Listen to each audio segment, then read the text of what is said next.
some locations, the answers or the conundrum is easier to explain, and others it's not. Now, the biggest cluster of missing people that fit our profiles is Yosemite. Now, the biggest location for the most condensed granite in the world, Yosemite. Now, I knew that right away, but I didn't know until other people much smarter than me started to explain that granite has certain elements about it that no other stone or rock has. And the way it conducts itself, the amount of quartz in it, et cetera, it's just different. So is that the reason that all of these things are happening around Yosemite, or is it something else? Is it that between these giant pieces of granite, there's a river that runs right in between them, the Merced River? Well, there's water and there's granite. Is there something about that opens a portal or opens up something that we don't understand?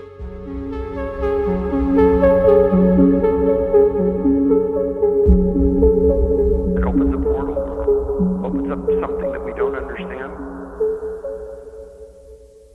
The history of our Earth is so different from what we can imagine. The Smithsonian, if they found out about a large skeleton somewhere, was to go get it. I'm going to assume at least one person is right, because if one person's right, it busts the paradigm. It all goes back to the fallen cherub. And the problem with the modern day church, they have a very truncated view of the supernatural. This backdrop that's just pregnant with all kinds of meaning associated with this Mount Hermon event. Welcome to Blurry Creatures. And this guy defects from the kingdom. That's a big deal.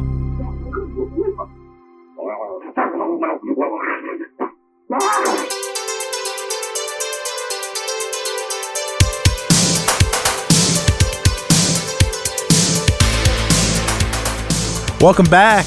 Welcome back. Blurry Creatures. That's where we are, dude. Blurryverse. Welcome. And today we have a really good one for you. David Paulides from Missing 411 coming on the show finally. We have been emailing Dave since the show started, Luke. We wore him down.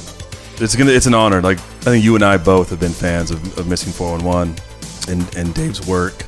You know, I would predate this podcast by a ton. And this is one of the things we talked about initially was, you know, even when we were talking about the Bigfoot realm, was wanting to get Dave to come on the show and talk to him about, you know, the phenomena of these missing people, because he's such a measured, empirical, and really law enforcement approach to eliminating plausibility for these cases. And, you know, he came out with this film this year, Missing 411, the UFO Connection, and it's just the right time, I feel like, in our story too, to, you know, and really in this day and time, to talk about the connection between missing people and UFOs. And we've done a bunch on this show, Nate. We've had everyone from Tim to actual people that have been abducted, to members episodes of being offered the blue drink by the Greys, to now to this subset of cases that is just, you know, phenomenal in every sense of the word. Yeah, it's funny because, like, when you think about a podcast and you think about where your mind is when you start a podcast and where your mind is after episode 150, and this is going to be episode 150. I was just thinking about that, Luke. 150 episodes of Blurry Creatures, and we got David Paulides on, and I think it's taken me 150 episodes to even understand some of his work. He's been doing this for a long time, 2 decades. He's been in this space. He's been, you know, part of MUFON, which is the UFO stuff. And when we started this show, I didn't know a whole lot about aliens. I didn't know a lot about abductions. I didn't know a lot about these things. And so it's really good to, you know, have 150 episodes to prepare for an interview like that. So pretty pumped. Like, this one's going to be a good one. Really lucky to get Dave on the show. You know, he's been on Coast to Coast Radio, and he's been had his own History Channel show. So Dave's done some pretty big stuff. He's got 3 documentaries out. Yeah, we're just super thankful that he gave us some time. He's a busy guy, so I love it. Let's get blurry. We stay blurry all day, Luke. You and I are just blurry 24 now.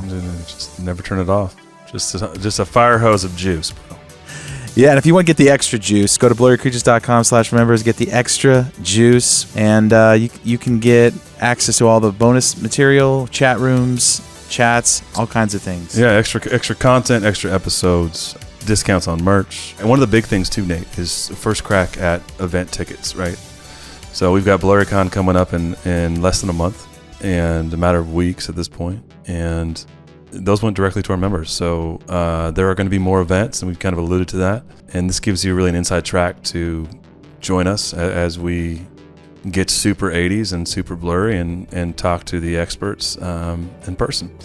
And we're doing that here in Franklin, Tennessee at the end of February. And there's be things down the pipe that you are going to want to have a first shot at. And in addition to everything we've talked about, membership allows you to have the first shot at that stuff as well. Sure does. All right, well, let's get Dave on the show.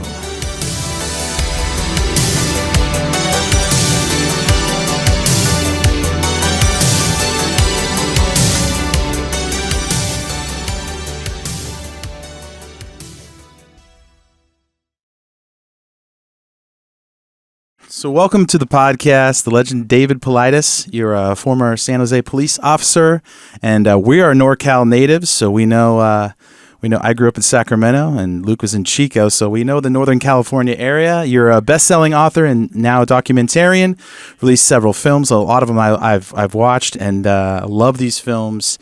You've been investigating missing person cases for over 20 years, and you've researched over 7,000 cases, and your new movie, Missing 411, The UFO Connection, is right where we are with our show, Dave. Thank you for coming on Blurry Creatures and talking about this film. Hey, guys, it's an honor to be on, and I appreciate the interest very much. We were kicking off like how to start this conversation. I think one of the questions Luke and I had before you got on was, when in your investigations did you start noticing there was a UFO connection? And has the government sort of disclosure and some of these things that are happening now kind of allowed you to be more vocal about some of your theories in terms of the UFO being connected to the missing 411 phenomena? So I've been a MUFON investigator for almost 17 years. So I've always had an interest in the UFO topic, abductions, what people are saying. And unless something is definitively pointing to a cause, I'm not going to take that big leap and say, oh, it is. So we just kept accumulating data, kept going through cases, and developing these things called profile points.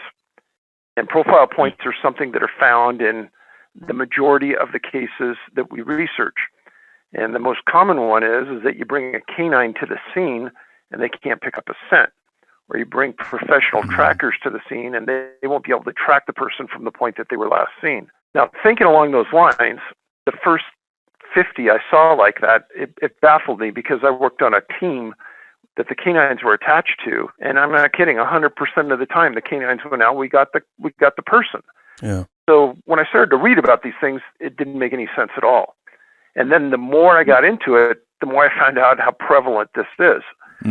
So keeping that in the back of your mind, as we went forward, we started to look at all the commonalities that these things had. So weirdly, let's say two hunters go into the woods and they're coming up to a mountain. They say, hey, you go left, I'll go right. I'll meet you on the backside of the mountain.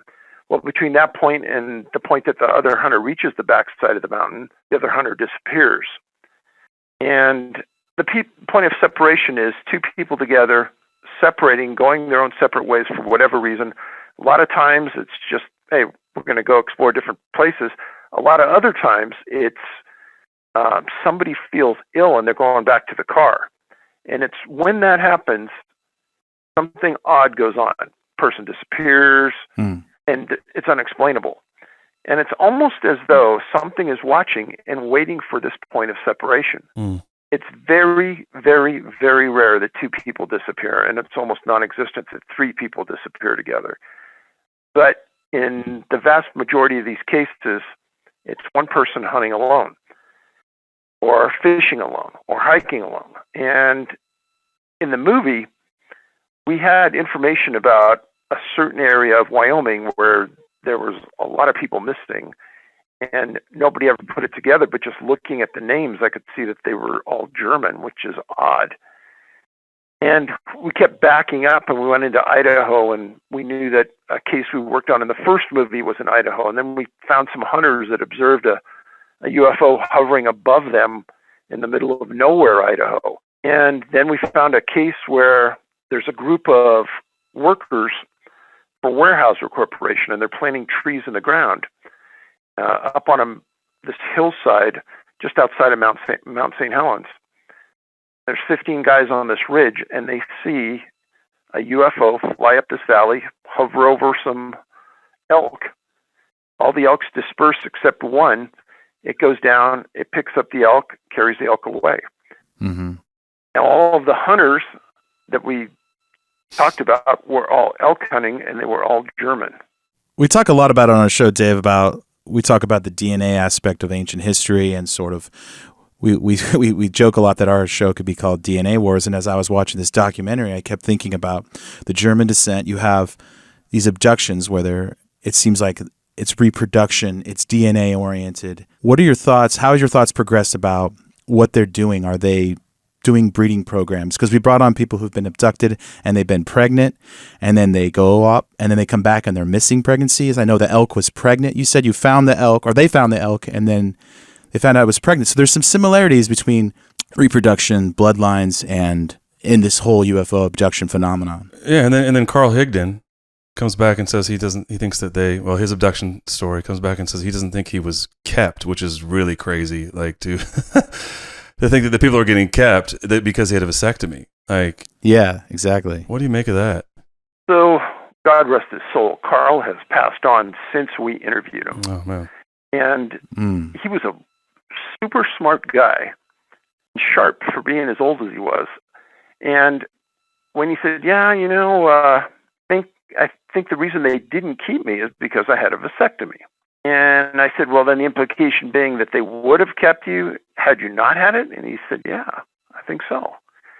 And then the other hunters that we talked to their families about, they did not have vasectomies. We interviewed one on film about that. So I don't know. It's a pretty odd coincidence that works along the lines of your thinking. And then the elk thing is bizarre too, Dave. It's like, I mean, no, Carl's testimony was that they were, they're coming to get deer and elk and then fish for food. But I mean, I just think it's what you put together is fascinating. Like I don't, it's more than coincidence, right? They're all German. They're all elk hunting. It's just like mind-boggling. Keep this thought that back in the 70s, Colorado State was doing a study on chronic wasting disease, and a couple of elk got loose right near the Wyoming border. That's kind of what started chronic wasting disease in the United States, believe it or not. And it's essentially in every county now in Wyoming. Wyoming has some of the most vast coverage of it in the North American properties. And chronic wasting disease, it's a prion disease, same as mad cow disease, very similar to mad cow disease, in that it's always fatal. And mad cow disease was told by the government in Europe that it would never cross over to man, so don't worry about it. Right. Well, what eventually did is it did cross over, and it killed hundreds of people. So they killed 14 million cows in Europe because of this. Now, here, if you read like Wyoming, Montana, any of these fish and game sites, and they talk about chronic wasting disease, it says, do not eat the animal if it comes back with the disease. But then there's another paragraph that says it's never been known to cross over to humans. But why would they say don't eat it if it didn't cross over to humans, or if they weren't distinctly afraid it was going to? Now, in the elk case in Washington, these workers see this elk taken by this UFO, and MUFON comes out, does an investigation, and then they're told by Weyerhaeuser that their property has been identified as a point by the Washington Fish and Game as an area that has many animals that are infected with chronic wasting. That's pretty unusual because Washington isn't claiming at this point that they have any chronic wasting at all, but they privately tell Weyerhaeuser this. And there's this elk being taken by this UFO. Now, in the biggest area with the most chronic wasting disease in the United States, the area of where Higdon was taken in southeast Wyoming, we have this huge number of hunters, all elk hunters, that have been taken. Now, is something monitoring our food sources and how that affects us? That's the question I have. Yeah. Because, the multiple accounts of people being on craft with the elk, or at least in Carl's case, he says he's there with them, and then he comes back, and that's what he's saying. He's concerned about the elk when he's like coming to. Do you think that, when I was watching that, are you trying to build a case that maybe this is how the humans are being abducted, the same way that this elk was taken? Maybe that's how they're taking people?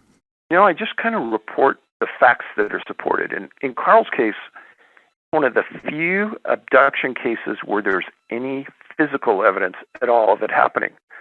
Namely, Carl had lung lesions before he was abducted.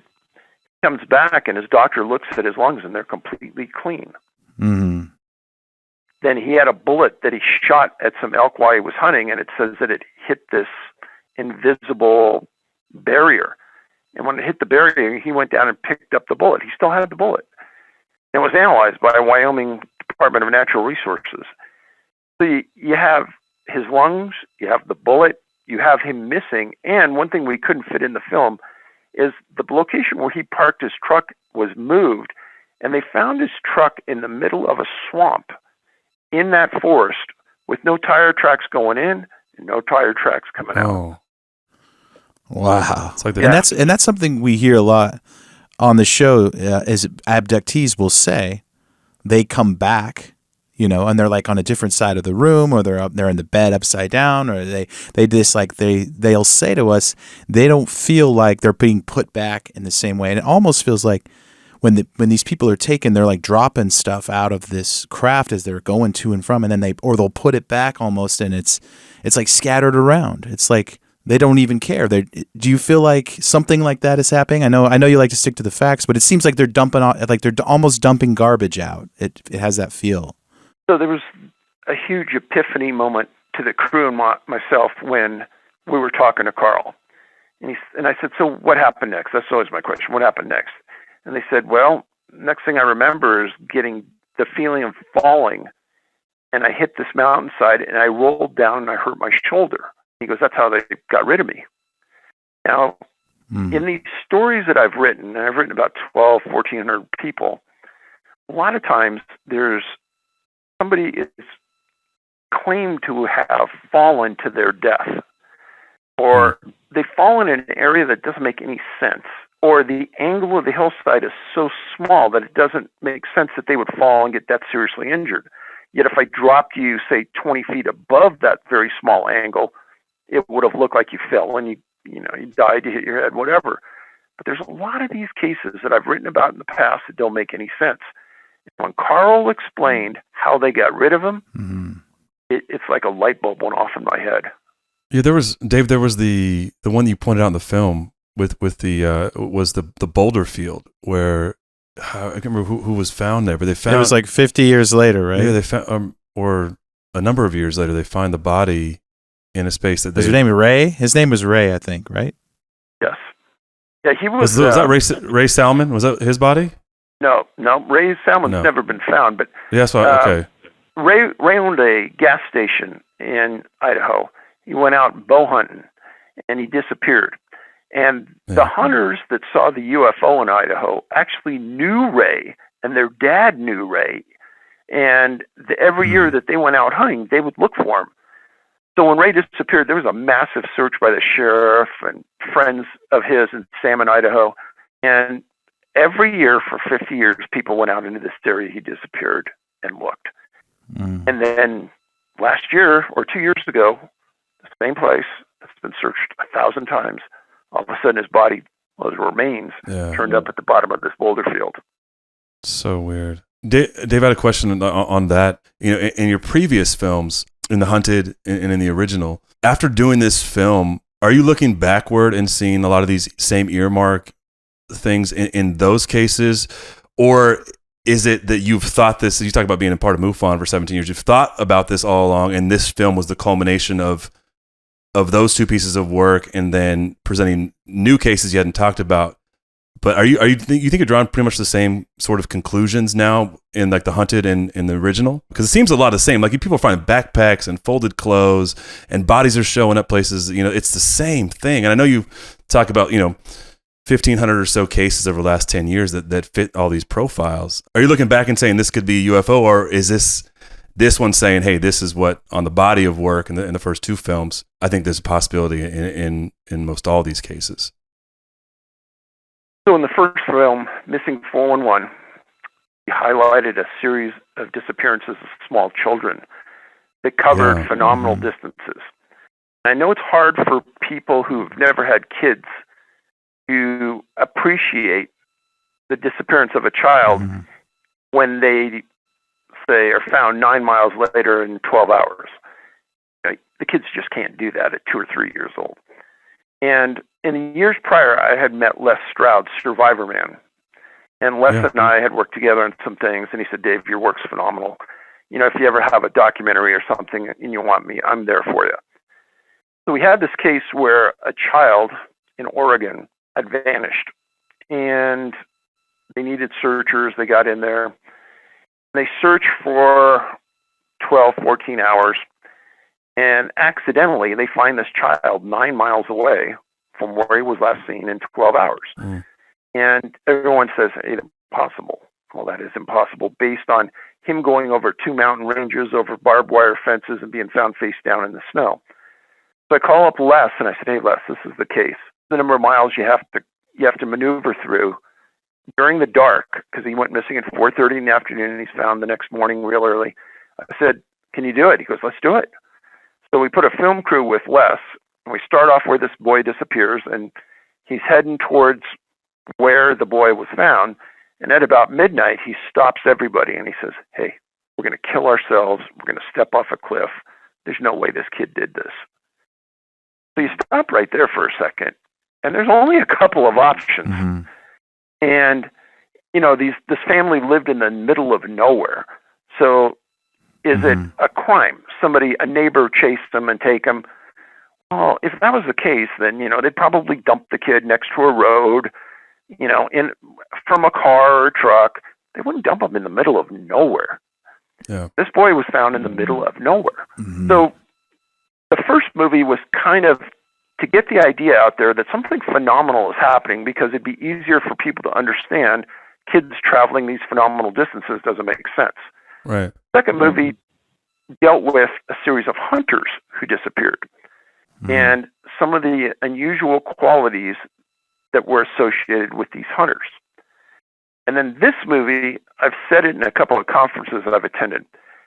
I swear, guys, it felt like Dave was being led around by the nose to these different cases, and the storyline was almost given to me in my brain somehow. I have no idea, but what we started to do and what we ended up doing, entirely different. Wow. Yeah. I was going to say that. I mean, I've watched all the films several times, and it felt like I like the way you do it, because you give people the data and you let people come to their own conclusions in a way, so they can rule out everything in their mind, all the weird stuff. And I mean, obviously this is a weird phenomenon, but they can, all the rational things that your mind says, well, this could happen, or a bear did it, or this and that, you know, you wrestle yourself. But I like the way you do the films, because it leads you to, you rule out all the options, and then your mind is ready for this film, which has some really weird stuff in it. Like Carl, you know, he's shooting at this invisible force field. This entity called Ozo, right, comes out and offers him these pills. Yeah. These pills like float at him. And Dave, we get real weird on our show, so this is nothing that our listeners can't handle. But then, you know, he takes this pill, and then he's in this craft, and basically they find out, oh, well, you're not fertile. You don't have the reproductive thing that we need. So they dump him off. And I think it's taken me a long time, Dave, just to accept a story like that. But I mean, doing the show, watching your films, years and years and years, do you feel like sometimes you have to slowly take people along because the cognitive dissonance kicks in and they can't deal? You can't just dump it all on them in one film kind of thing. I think that if somebody watched this film first and they really didn't know anything about me, it may be a hard one to swallow. And if you didn't really know that I follow this hard line of, you know, hey, look for the facts, it has to have evidence, people have to be credible, and if it's not, then I'm not doing it. And there's a lot of cases that we've done, that we filmed, that never made air, because in the end, after we thought about it, it's just not credible. Carl's case to me was 100% credible.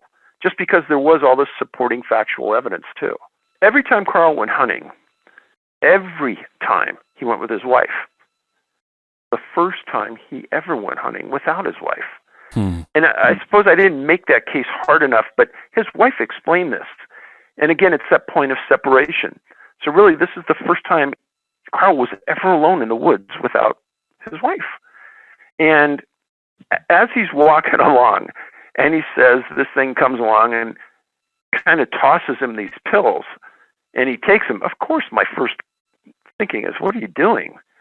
You know, this odd-looking thing walks in and, you know, speaks with you, and all of a sudden you're taking the pills. We talked about it as a crew later. Carl described this thing as not having real hand. It had like a strange hand, and it didn't have real hair. It was almost like straw hair. And then we thought, this thing almost seems like it's some kind of robotic thing. It's not really human, because it doesn't come across in his descriptions as human, even though it's speaking to him in a response-like human way. It's very strange. And I know that they did a lot of, after the fact, they would do some hypnosis and try to get some of the facts, because a lot of people come on our show and say that these people get screened memories. A lot of times they don't remember exactly what happens. These memories are put in their minds, and so it's really hard to get past those screen memories to get to the actual story of what happened.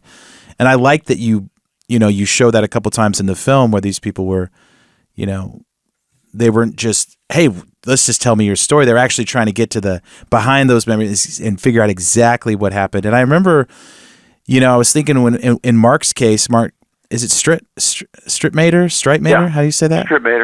Strittmatter. He said that the UFOs were following him multiple times, and it sounds like that this wasn't just a one and done moment where the UFOs were kind of doing scouting missions, almost like they were seeing them before the actual abduction took place. Do you think that that's something they do, like scouting missions, and then they pick their moment? Good question. That was another huge moment in our filming when his girlfriend said that to us. We couldn't believe it. And she didn't know really anything about the crew, the film project, me, what we were doing, what we were after. I just told her, hey, we're here to film the story of your boyfriend who disappeared. So she didn't, I told the crew, I don't even think she knew my last name. So when she said that, it was stunning to all of us. And the thing about Mark is that he wasn't just a normal weekend hunter. I mean, he was a guide, an outfitter. He knew the area. He had hunted thousands of times since he was a kid. He probably felt more comfortable in the woods than you and I would in our own neighborhood. So for him to disappear, not be found, for search and rescue people to say on camera, it was a strange search. We couldn't find any scent trail, and we should have. The whole thing was strange, and that's what their words were. I thought it was interesting too, Dave, in that story, that she sort of nonchalantly, maybe not even, you know, like you say, not knowing, you know, the arc of your story, was like, when we go hunting together, we do this. We put the key in the gas tank. When we go hunting together, again, he's now alone. And you think back to the Ray Salmon, where you interview the two hunters in Idaho who have that crazy encounter with that really huge craft, and they're both together. Yeah, and they see it and they draw it and they tell the story. It's almost like, hey, you don't want to see a UFO by yourself. you want to be with a pal.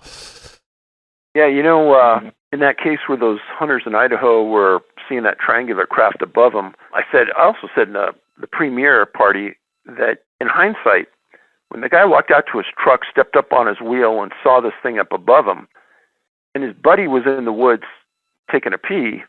Yeah, whizzing, as he said, yeah. Yeah. Maybe it was a really good thing that his buddy came back quick. Yeah. Yeah. Hey, on that note, I had a thought. Dave, what are your thoughts on when kids, like the Dior, or when kids disappear, or when they're standing next to their... Because it seems like if you're an adult and you're, in these cases, if you're an adult and you're alone, you disappear. If you're with, you know, in these cases, if you're with another adult, it doesn't happen. But sometimes kids... Is it kids just getting out of view, or it's almost like it's a little different. Like a kid could disappear almost next to someone. Is that something you're seeing, or am I just kind of reading between the lines there? No, there's several cases where parents said, hey, I just turned around for a minute, and I turned back and they were gone. I didn't hear anything, and it's hard for me to understand how my son or how my daughter got away from me that quick. So there is this almost in your presence kind of thing, turn your back and they're gone. So in the movie, there's a retired FBI agent who actually got a series of cases that supported the first year of the X-Files. They used his casebook to write the first year of the X-Files, if you can believe this. Wow. And name's John D'Souza. And I met John a couple of years ago, and what he says is exactly what makes sense, but it's things that people would have a difficult time even understanding, let alone believing. So a couple of years ago, I did a show called Vanished for the History Channel. Mm-hmm. And you can watch it on Amazon right now. History Channel still owns it. But the point of it was they sent me around to these different locations where these people disappeared, and we're looking for answers. And there was a physicist in Wisconsin named John Brandenburg. I went up and met with John all day, and he's a theoretical physicist for NASA. And we'd sit around, we just talked, and they used snippets of those conversations in the segment. Most of it didn't make it, unfortunately. But John said, Dave, number one, portals, 100% real. Wow. We have multi-dimensions in our world. Maybe the dimensions are endless, but portals are obviously controlled. This is his words. He says, there's a group of us, theoretical physicists, that meet regularly and discuss how a control mechanism could be placed on that portal. And so the questions I had for him was, the guy's climbing up the side of Mount Shasta, just like a Sunday hike, and he's in the middle of nowhere on this hike, and nobody's around. There's no crevices, there's no anything. Where did he go? And he goes, well, Dave, if a portal can be directed, and we think it can, and it could be pointed at that man, then he's gone, and there's no evidence of him ever being there other than his tracks going to that point. Now keep that same thought, go back to John D'Souza, and John saying essentially the same thing. That we have these multi-dimensions, and people can cross over dimension to dimension. And he's explaining all this. And in the end, I go, John, I meet a family. They lose their child in the woods. Right. Now, all the evidence posted to this, how can I ever explain this to them? And them not to think I'm nuts. Because Dave's 100% right. Portals, 100% real. We have multi-dimensions in our world. We have multi-dimensions in our world.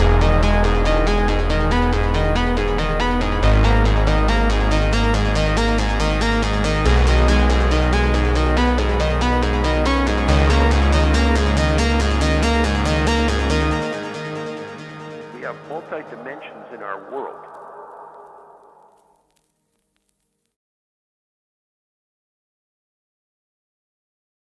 Why do you think when people do go missing that they put some? It's almost like they take the time to put some things back. You know, because you see them scattered all over the place. If someone just gets taken, they go through one of these dimensions or portals. Why even bother coming in? Because it doesn't make any sense why you'd find shoes here, a gun over here, folded clothes. Yeah. Why would they even bother to put some of these items? Is it trying to like mess with us, or what do you think? So I heard something pretty brilliant, is that what piece of clothing on you has the most bacteria? Shoes. Well, why would they want a bacteria-ridden device on their sterile ship? That's a good answer. That sounds like a good answer. Now, I don't know if it's true, but it was a theory that somebody had, and I thought, that kind of makes sense. You know, that's pretty good. Now, the folded clothes, you read enough about abductions that a lot of people end up on, let's say, an aluminum-type table naked. Mm-hmm. And they do weird things to their body according to abductees. Well, where'd the clothes go? Who knows? And why they're folded? I have no idea. And the biggest question I have, and I think that it would be, hindsight's always 20/20, but I would have loved to have been law enforcement walking up on the scene and a missing person's gone and there's their folded clothes, I'd be sending that out for forensic analysis. Yeah. It's just such a strange phenomenon that it's like it's just like they took the time to fold these things up and then place them. I think it was Ray Salmon where it was just on a log and they were folded neatly near the river, right near the beach and the river there, and it's like I don't know what it is. Like it's kind of like an FU or something to people. It's like we're just gonna fold your clothes up and leave them here and take the guy with us. What do you think about? It sounded like when I was listening to Carl's story, Dave, that these entities were like almost harvesting the elk, like they were hunting them as well, eating them as well. That's kind of the impression that I got. What do you think about that? Personal thought is no, they're not eating it. I think that they're taking the elk out to test them, for chronic wasting disease. Because, again, that area of Wyoming has the highest concentration of CWD probably anywhere in the U.S. And then that elk that was taken in Washington by that craft was in a cluster of chronic wasting disease. Supposedly, Washington doesn't have any, but Fish and Game in Washington admitted to Weyerhaeuser that this one area did. And then they see this craft taking that elk. That's too coincidental. Yeah. And it was pregnant too, right? Yeah. Crazy. So, I mean, if they are doing experiments, and we hear about this a lot on our show, that, it has to do with some sort of reproduction, do you find things after the fact? Because it's almost like you have to be like a doctor and look like, are there specific like blood types? How deep into the physical anomalies of the person themselves being taken? Because it seems like there's a reason certain people get taken and other people don't get taken. And I know you can't know everything about this person, but it seems like there's more to do with bloodlines and things like that, and some sort of reproduction experiment, or it's in that arena. So you touched on something that's a trigger point to me when you talk about blood types, because there's some people in the UFO arena that are really pushing this. There isn't 1 ounce of factual data to support this, and the reason being is that your blood type is protected information under HIPAA. Federal law says that a government agency can never figure out or try to figure out or get from you your blood type because that's protected. So it's never going to be listed on any reports. A coroner's never going to do your blood type. Search and rescue's never going to list it. So it's nowhere to be found. The only person who knows your blood type is you and your doctor. And to get it from your doctor is going to take a court order. And it's going to have to be some really hard stuff to find it. So people always ask me, well, Dave, in the thousands of reports, how many times does this blood type come up? No. I've never seen a blood type in thousands of reports. Yeah. Dave, you touched on something I was going to ask you, and I kind of want to go back to it real quick. The Mount Shasta incident, I think, is one of the ones that I was always like, man, that he had to walk into a portal. And you said that, which I think is unbelievable. The Reinhard Kirchner in this film, when you told that story, I thought the same. I immediately thought of the Mount Shasta incident. Do you think that maybe the same thing happened to him? So in my work, I've identified 6 physicists around the world that have disappeared. And some of them are just... Okay, that's wild, really, in the first place, yeah. Truly bizarre. Wow. All 6 are German. I worked for a month trying to find a case of a missing physicist that wasn't German, and I just found another one that was German. So there are no physicists in the world missing that aren't German. It's so weird. So in Reinhardt's case, I think something really bizarre happened. He, smart, healthy guy in an area on Navajo property, going to study this gorge area that he had been to before. And as the Arizona State Police and the sheriff are there working up his truck and camper like a crime scene, some people that are running sheep out there in the area came up and said, hey, why this truck's been parked here? There's been some UFOs flying over it. And they thought it was so credible, they put it in the report. Yeah. Again, I've never seen that in a police report before. Yeah, that's a big one. If you're going to stick it in there, as an officer, right? You're an ex cop like that. To put that in there and then sort of have to answer for that. I had another question. Go ahead. No, go ahead. It seemed like there was a theme in the movie that you were talking about Pat McGuire's story when the aliens told them to dig the well, or the entities told them to dig the well, and then because there might be a cataclysm, and then you kind of alluded that maybe they're taking the elk because of this disease, that maybe these entities are in some way helping humanity in some way. I mean, I know those narratives are very dicey because they can pretend like they're helping us, right? Or they can make it look like they're trying to help us and then be our friends, But it seems like there's a little bit of theme there. What do you think about those stories and those ideas? A lot of theories about this. One of them is a lot of UFOs exist underwater, underwater submerged objects. There's a lot that are in the ocean that are seen by Navy and Coast Guard and maritime people. Mm-hmm. And there's a map that I have that I made up of all the missing cases in the United States. And north to south, right through the middle of the United States, there's this huge barren path there. And I have hundreds and hundreds of cases plotted on this map.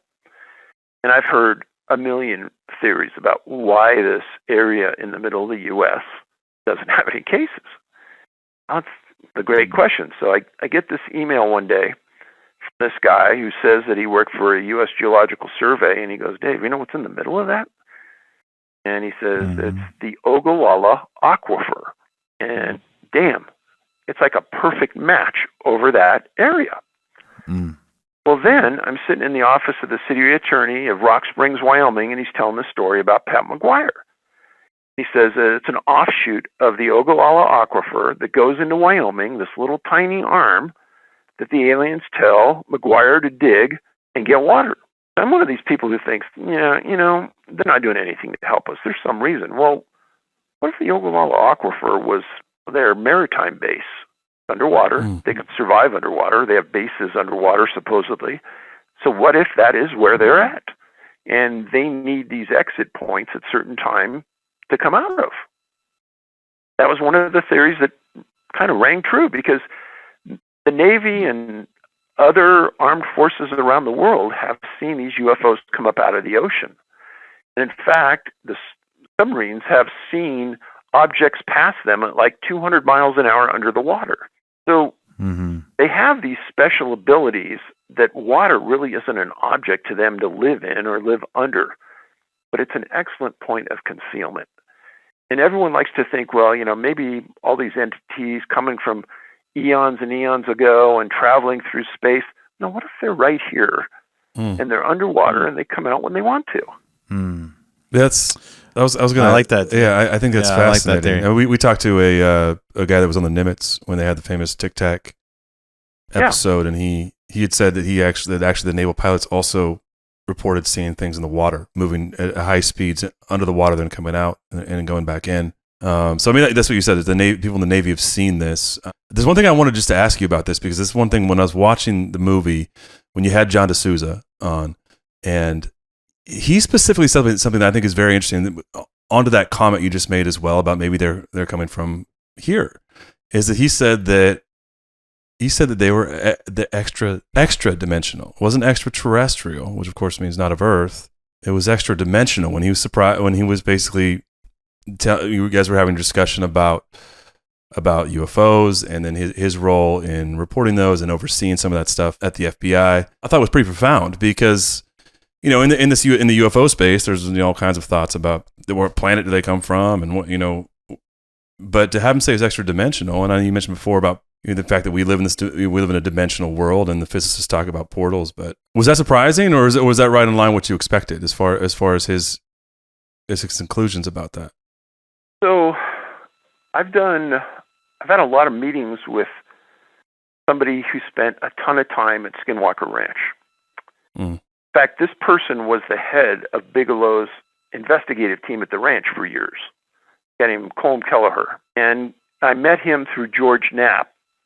Kelleher and I met several times in Las Vegas where he lives, and we talked about the similarities in the research. And in one of George Knapp's books about what Kelleher's team saw at the ranch, they observed, like, 20 feet above the pasture, a window frame open up, and this creature crawl out, jump down onto the land, and run off. And essentially kind of sound like a Bigfoot. But, and then the window or whatever closed, and it went away. So is that another dimension opening, another portal opening? But then there's also talk at the ranch that same team had seen animals that they had seen before in school that they'd identify as dinosaurs running along, and then they'd run into the bush and they just disappear. So there's something happening, and if it wasn't Bigelow's team of ultra credible people, I wouldn't have believed it. But knowing who they were and their backgrounds, it's all believable. So when John D'Souza said this, it fell right in line with what I knew was happening at the ranch too.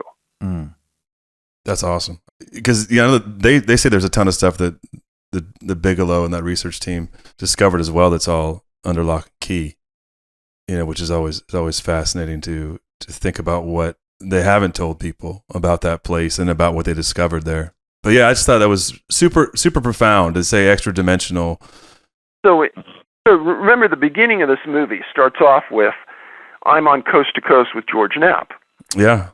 And George it's near the end of the show. I didn't know what was happening, but he says, hey, let me tell you something. He tells this story.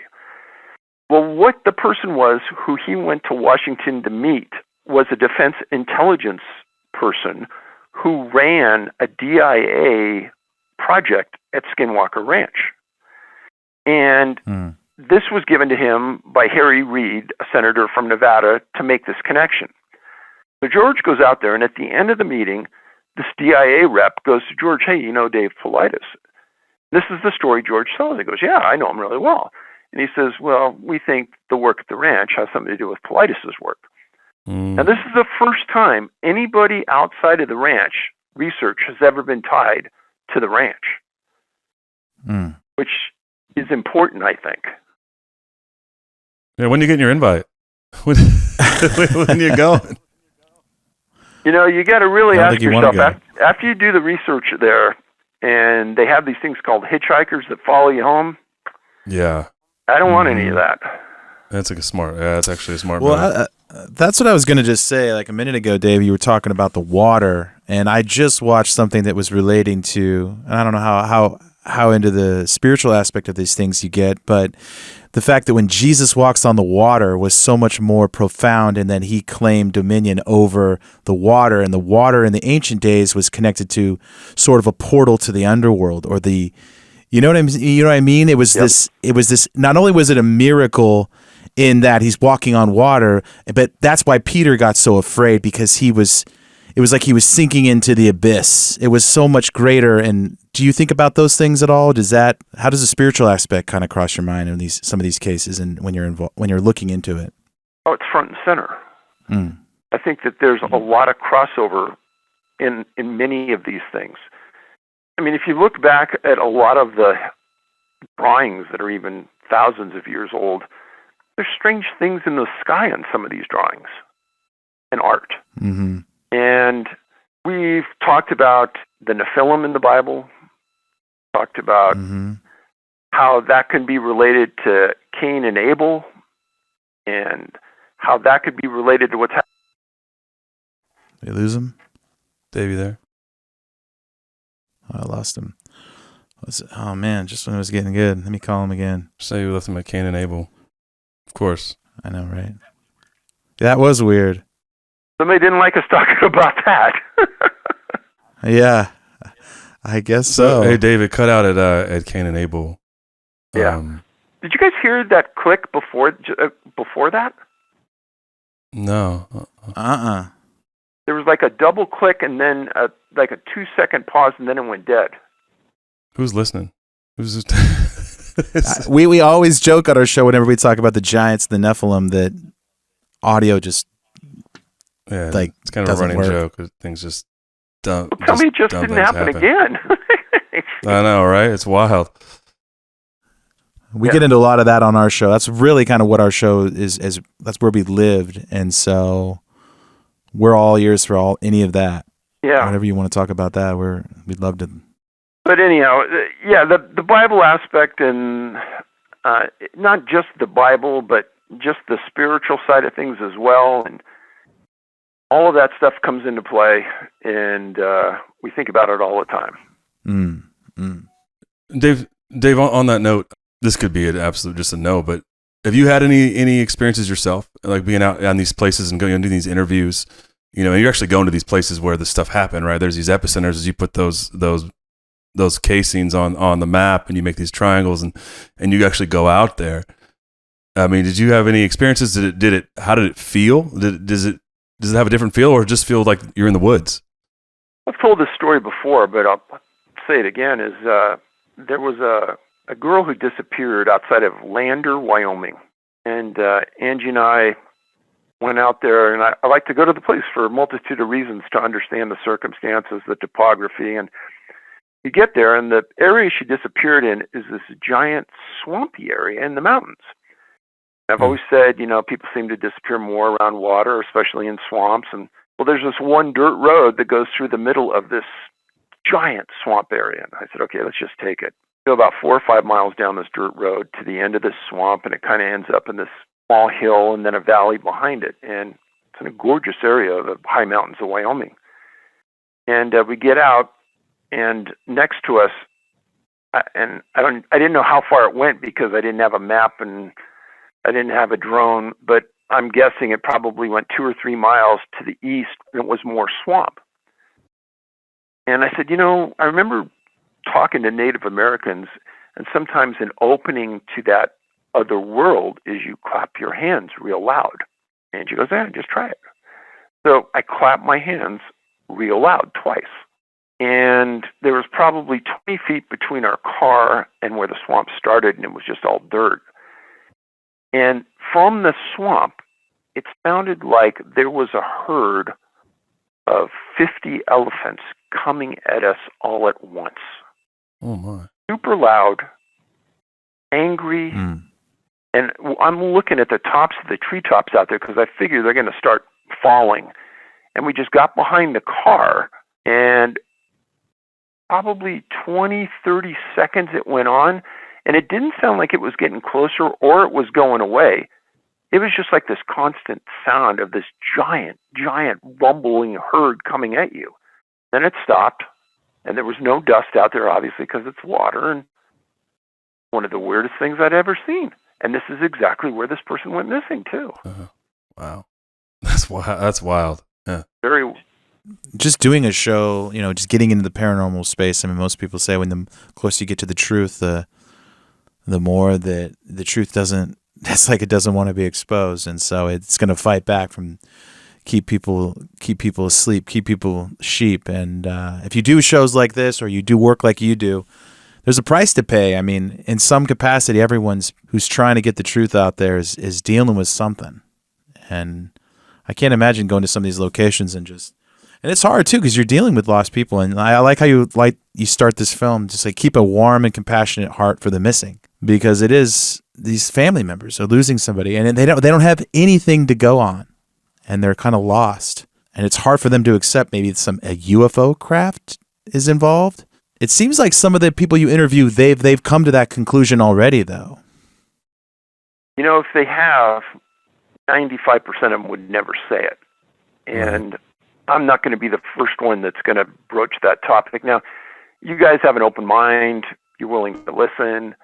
You're willing to look into areas that most people wouldn't. But think about Ma and Pa Kettle in the middle of the U.S., and let's say they come out to Yosemite with the family for the first time, and all of a sudden somebody disappears. Well, if we started to broach this topic with them, it'd look like you were nuts, and they'd just tell you to take off and don't bother me. Right? Yeah. So it's one of those topics that you have to walk carefully with. Yeah, I think there was something that I think you said toward the end. It was that, or maybe it was John D'Souza talking about it's not provable solely in a physical world, and I think that's so true in these cases, right? Is that you just, when you get to a point where you can't find any other plausible conclusions, you're not left with a whole lot of other options other than the fact that these people potentially are being abducted. And I had one question, like these cluster, and that's one of the things you talk about. There's 64 clusters. Why do you think that these particular places, you have Broken Bow in that area, and then the area in Idaho, and you put them on the map? Other than its proximity to the aquifer, when we talk about overlaying that, why do you think it happens in clusters? I just kept thinking that, like, is it the same? Is it because this is like certain areas for that same, I don't know, what do you call it, ship or entity or whatever? Or do you think that that's their territory, perhaps, where they are, I hate to say it like they are, but they're hunting or they're looking for a victim to snatch? It's weird, right? If you had these all spread out sort of randomly on a map and there wasn't any correlation, I know correlation doesn't always equal causation and all that, but in this case, it's like there was one, I can't remember which one when you were talking about, Dave, in the movie, where the disappearance happened on the same day. I think it might have been Strip Matter on the same day, essentially 30 years from at the same time that I think it was Carl was taken. And just the locale I kept getting like, what is happening in these very specific locales that these things continue to happen or happen in bunches? Some locations, the answers or the conundrum is easier to explain, and others it's not. Now, the biggest cluster of missing people that fit our profiles is Yosemite. Now, the biggest location for the most condensed granite in the world, Yosemite. Now, I knew that right away, but I didn't know until other people much smarter than me started to explain that granite has certain elements about it that no other stone or rock has. And the way it conducts itself, the amount of quartz in it, et cetera, I won't go into it now, but it's just different. No, so is that the reason that all of these things are happening around Yosemite, or is it something else? Is it that between these giant pieces of granite, there's a river that runs right in between them, the Merced River? Well, there's water and there's granite. Is there something about that opens a portal or opens up something that we don't understand? But why Yosemite? Yeah, it's like Sedona. The only experience I have is Sedona is very much, went to, I think it was 2 years ago, David, and they have like a UFO tour, right? And I was like, let's do this. This sounds, I thought it was going to be kind of hokey, but there's a bunch of weird stuff I saw. And they, on that tour of all things, they told us that the mountain there in Sedona, they call Thunder Mountain, is like I forget the percentage, but it's super, super high percentage of quartz. And on this, there was light phenomena. There was, it literally looked like ships coming up and down as we're watching. And this experience I had, and it sounds just like that. And I don't know what the missing people, if there are that sort of thing in Sedona. Sedona's a weird place, but it sounded exactly like what you were saying with Yosemite, which, granted, it's fascinating. Yeah, I don't know the answer either, but. Do you think, Dave, some of these missing, clusters, do you think that there are permanent portals in certain places? They're just always there, and that might relate to why people go in and out a lot in these areas? Because we hear like Mount Shasta, for example, we talked about on the show, we've talked about on our show a lot. It seems like there's something up there that seems to be it's like a permanent hotspot. Yeah, I don't know if there's any place in the world that has a permanent open portal. But I think that there's a lot of places that are more likely to have the incident happen. And when we talk about portals, people say, well, yeah, if it was random, then we could be walking down the street in San Francisco and somebody would disappear in front of us because it'd be just a random occurrence. A portal hits it. But nobody sees this happening. And because of this point of separation, and then something happens, it makes it appear as though there's something of intellect behind it that controls it so nobody can see it. Yeah, it's really strange. And we get into a lot of the spiritual aspects on our show, like I said, and a lot of times people will just say, oh, it's just demons, or it's just smoke and mirrors. And you try to explain to these people, Dave, like, no, they're taking specific animals. They're doing almost science experiments. So why would, if it's all deception and smoke and mirrors, they wouldn't be doing these these experiments. The forensic evidence wouldn't suggest that they're not just trying to buzz by us and freak us out. They're doing things. They're performing science. Do you have those conversations with people and try to convince them that it's way deeper and crazier than just demons, you know? So there was a couple of guys that were working on this project with me. They were camera people, producers, things like that. They worked on the project for a long time. And when we got near the end and the movie was essentially put together, these guys said, hey, we don't want our name associated with this. Interesting. And a couple other people said, well, why? Because you make aliens look bad. So I didn't say anything bad about aliens. I didn't incriminate or indict aliens in any way. No, you're making it look like whoever's taking these people are doing bad things. We don't want to be associated with that. And they pulled their name and they didn't want any credit. Mm. Wow. Yeah. Do you think they think that that was going to have some causation, like these entities were going to come after them? Or was it just like they have some sort of ambivalent or amicable alien sort of worldview, and that's...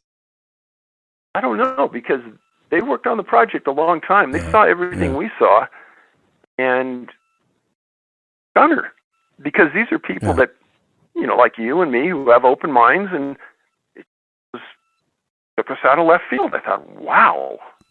Well, we've heard it on our show, Dave, that like a lot of people say, we've interviewed some people that I don't think we've agreed with them at all, but they think the aliens are here to help us, help humankind, help us with all our problems. And there is a narrative out there. A lot of people do believe that, but obviously people are going missing. People are being taken against their will.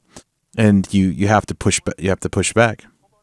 Hold on to that thought for a second. And let's pretend that there is this belief out there. Well, there is, that these aliens don't do anything to anyone. So then the question comes, of the thousands, tens of thousands of abductees that have claimed that things have been done to their body by these people, what? Are you going to call those people liars? Yeah. I mean, yeah. I mean, horrific burns and, and I mean, missing pregnancies, like horrible stuff. Yeah. That's a big leap. Yeah, and physical injuries. We've interviewed several people who've said they've had health issues their whole life because of it. Yeah, I believe that. Yeah, I mean, just think of the psychological scars. Yeah, exactly. You're living with always wondering, if looking over your shoulder, if that's coming back, or it's gonna happen again. And a lot, and I'm sure you run across this too. That there's a lot of people that claim to have been abducted that also claim it happens multiple times over the course of their life, and maybe happened to their parents and runs in their family. It's a bizarre, and yet there are volumes of accounts. You fill up books and books with accounts of these people that have claimed that it happened. There's crazy similarities. Like these people don't know each other. They're not repeating what Hollywood's telling them. They're none of that. I love what you're doing. I think this is so important, honestly, to open people's eyes, because it's such an empirical approach, I think, which is super important in this. And the way you approach it, obviously being, an ex-cop and an ex-detective, like the cases they lay out, it's just, there's no way to say that there's no way to really poke holes in any of this, which I love, because it makes people confront a reality that a lot of people don't want to confront. And I think maybe the irony in that is that our government is making acknowledgments now, and I know that John D'Souza talked a bit about this, right? That they're acknowledged to an extent, but most times it's a nothing burger, and he believes it's because they're not going to acknowledge it if they can't control it. But there is a sense of that, because I think you can't keep a lid on all this. You've got phones and phones of cameras, and we have this, we're in the day of instant communication and massive networking that people are going to find out. So I think the work you're doing is so important, Dave. So yeah, thank you for the film, and just for walking us through some of this stuff. I think it's fascinating. Yeah, I appreciate it, guys. And you can, if you want to watch the film online, you can watch it on Amazon, iTunes, Vimeo. Canada, it's Vimeo and iTunes. And also our website is NA, like North America, nabigfootsearch.com. Go to the store there if you want to get a DVD. And on the DVD extended version, we have the entire interview with John D'Souza, which is worth the price of admission right there. But and you can follow me on Twitter at David Paulides at Can-Am Missing, and that's our YouTube site, Can-Am Missing Project, like Canadian American. I love it. Thanks so much, Dave. I started listening to you in 2012 when I was listening to the Dennis Martin case here. We're in Tennessee, so I remember that just kind of hit home in the Smoky Mountains. And since then, I've been following your work. And I did have one last question for you, and I know you probably want to wrap it up, and I appreciate your time. I know it's valuable. Do you think that when I was listening to Carl's story specifically, it sounded like they asked him permission. And one of the things we hear a lot on our show is that these entities have to ask permission. Do you think that everyone that goes missing, there's a transaction, there's a, like, take these pills, or they do something? They don't just randomly snatch you. You have to be kind of lured in somehow. What do you think? I don't know if I'm thinking back in the MUFON cases, if I've heard that theory, and I don't think I have. I'm not saying it's not true, but... So, I guess the big, one of the main conclusions here is if you're German, don't go hunting alone, especially if you're hunting elk, right? I think if I was German, I'd be looking for another sport. Yeah. What do you tell people, Dave, before you go? Like, what do you? Because a lot of people, they say, I'll never go camping again, and I'll never go in the woods again. Just don't go alone, right? You know what? The number one thing I tell people is that if you have a friend or relative that goes hiking or camping alone, buy them a personal locator beacon. I don't sell them. You can find them on Amazon. They're about $280, $300. And what they are is you activate it, it sends a message to a satellite. Satellite goes to the National Oceanographic Atmospheric Administration. They look on the map, see the coordinates. They call search and rescue for that area. They can find you within 10 feet of that signal. And I've always said that, maybe I'm just being optimistic, but 90% of the cases that I read about, I think would have been solved if people had been carrying one of those. Mm-hmm. I think they probably know you have one, so they're not going to take you, so that they can't. Yeah. Otherwise, you're not going to find another dimension, right? I don't know. Yeah. Yeah. Well, thanks, Dave. I love it. Yeah, thank you so much, Dave. Hey, guys, I appreciate being on your show, and thank you for your time. Thanks so much for your time. Yeah, we'll let you know when it comes out, and if you ever want to come back and talk about the weird stuff, Dave, you're always welcome on Blurry Creatures. Sure, appreciate it. Yeah. Thanks, Dave. Yeah. Okay, guys, big fans, man. This has been an honor. Yeah. Hey, no, I appreciate it. Hopefully, you'll get me some bookings out of it, right? Come on. Yeah. Oh yeah. Sounds good. We'll see you on your cruise, huh? Oh yeah, for sure. That looked awesome, man. Maybe so. All right, okay. buddy. Thank you so much. Take care. Yep. Bye-bye.